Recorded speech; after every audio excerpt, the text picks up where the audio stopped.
चला मंडळी, आज या अंड्याची चिक्कूल लावून आरात भाजून चुलीवरचं झणझणीत अंड्याच कालवण करणार आहे। आता रानात पावसानं सगळा चिक्कूलच झालाय। तरी अंड्याची चिक्कूल लावायचं म्हटलं की जरा पाणी घालून चिक्कूल मळूनच घ्यायला लागतोय। चिक्कूल चांगला पाणी घालून मळून घेतल्याशिवाय त्या अंड्याची चिक्कूल बसत नाही, म्हणून जरा चिक्कूल असा घट्ट मळूनच घ्यायला लागतोय।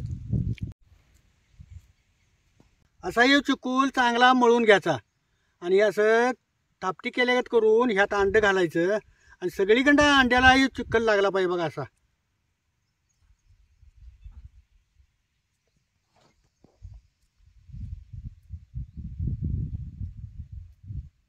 अंड्याला लावताना चिक्कूल लय पातळ करायचा नाही, असा घट्टच ठेवायचा।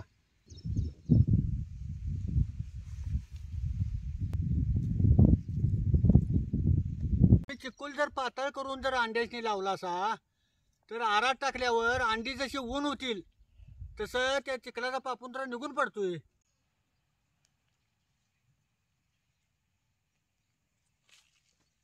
असं अंड्याला सगळीकडे चिक्कल लावून घ्यायचा।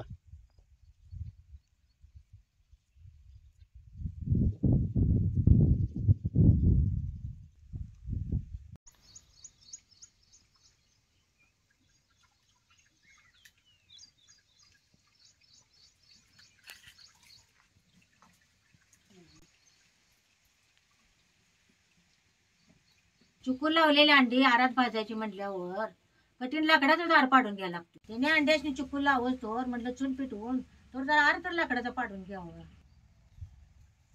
आता ही सगळी अंडी आरात भाजायला घेऊन जातो।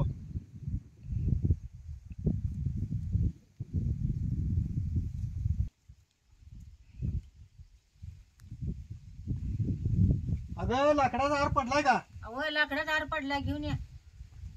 हे बघ, ही चिक्कूल लावून अंडी आणली बघ। आर सगळा बाहेर ओढवून आता याच्या अंडी ठेवायची।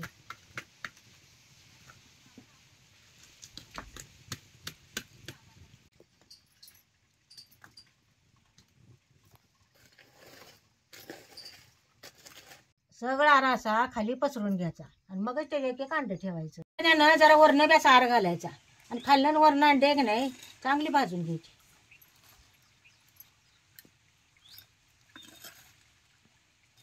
बारीक कटकाचा जाळ घालायचा म्हणजे अंडी चांगली आतनं भाजतात। मग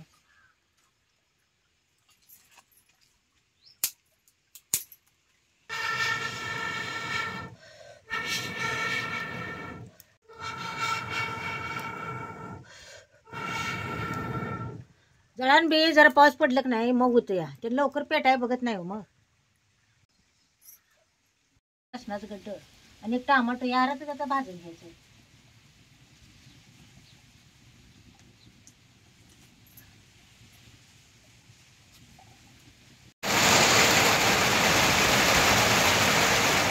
जेवण करायला पाट्यावर सौदा वाटून घेणार आहे। आरात भाजलेला कांदा, टमाटो, लसूण, 2 चमचे जिरं, जरा जरा खडा मसाला, आलं, काजून, जरा कोथिंबीर घेतली।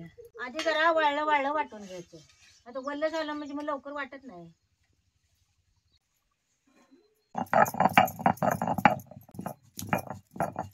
आरात घातलेली अंडी चांगली भाजल्यात त्यानं त्याच्यावरची माती बी कशी निघून पडल्या आणि आरातली अंडी चांगली भाजल्यात। आता हे आरातलं काढून घेतो।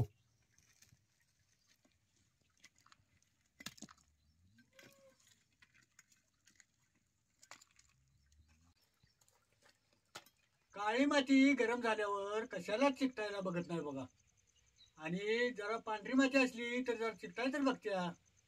ही आरातली अंडी काढताना एक एक अंड्यानी चिकटल्या, एक एक अंड्यानी निकळून पडल्या बघा। ही पाण्यात अंडी शिजवून घेऊन त्याची कवचं जर तुम्ही काढला असा त्याची कवचं चांगली निघतात, आणि अशी जर तुम्ही आरात अंडी भाजून त्याची कवचं काढायला तर ती व्यवस्थित निघत नाही, जरा खबडं होतच। आता कढई गरम झाल्या, हे जरा तेल ओतू।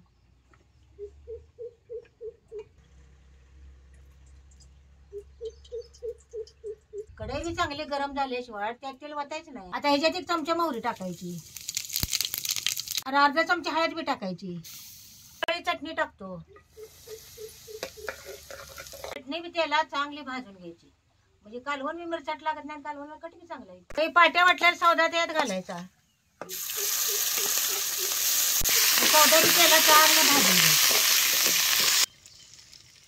आता याच्यात जरा पाणी घालून सौदा जरा गद गद शिजवून घ्यायचा.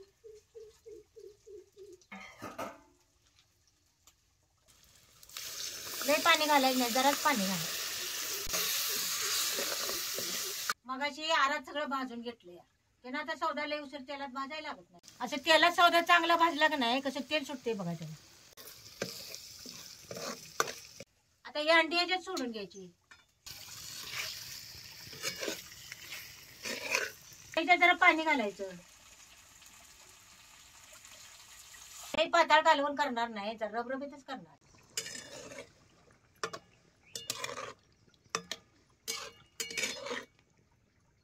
आता ह्याच्यात जरा कसुरी मेथी घालायची. लय बी कसुरी मेथी घालायची नाही, नाही तर कालवणाचा मग तसाच वाचू. आणि 1 चमचा धनी पावडर बी घालतो. आणि जरा मीठ बी घालायचं. आता याला चांगले 1-2 खळखळून उकळी येऊन द्यायच्या. पावसाचे काय कळनाच. घटकत ऊन पडतंय, घटकत पाऊस येतोय.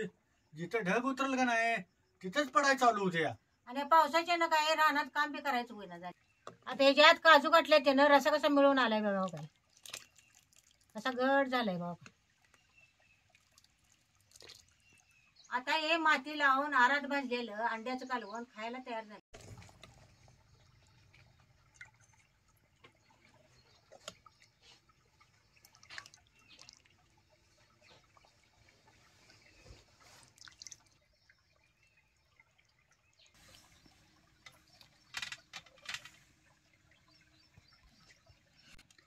असं शिजलेल्या अंड्यातलं दिल काढून आधी रश्यात कालवायचं, म्हणजे रसा खाताना चांगला लागतोय.